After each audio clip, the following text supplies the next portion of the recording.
Bakit kailangang ilipat ang punla na may kasamang lupa pa rin sa ugat? Ang nakikita mo rito ay punla ng kamatis. Maliit pa ito pero sobrang sensitibo na sa paggalaw.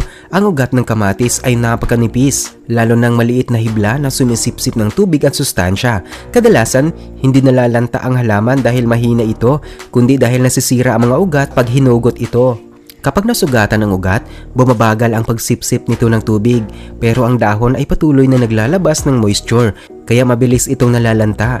Kaya mas maayos na paraan ay ilipat ito kasama ang buong tipak ng lupa sa ugat. Para sa halaman, hindi ito parang inilipat.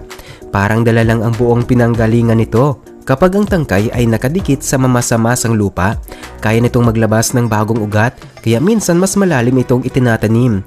Pero hindi lang sapat ang lupa na kasama, mahalaga rin ang pagbawas ng pagsingaw ng tubig.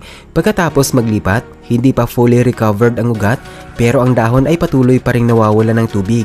Kaya mas mainam maglipat sa gabi o kapag maulap ang panahon.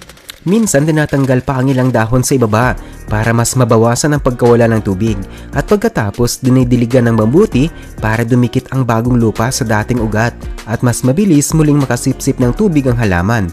Sa ganitong paraan, hindi lang ugat ang napoprotektahan kundi pati ang balance ng buong halaman kaya mas malaki ang chance nitong mabuhay at lumago.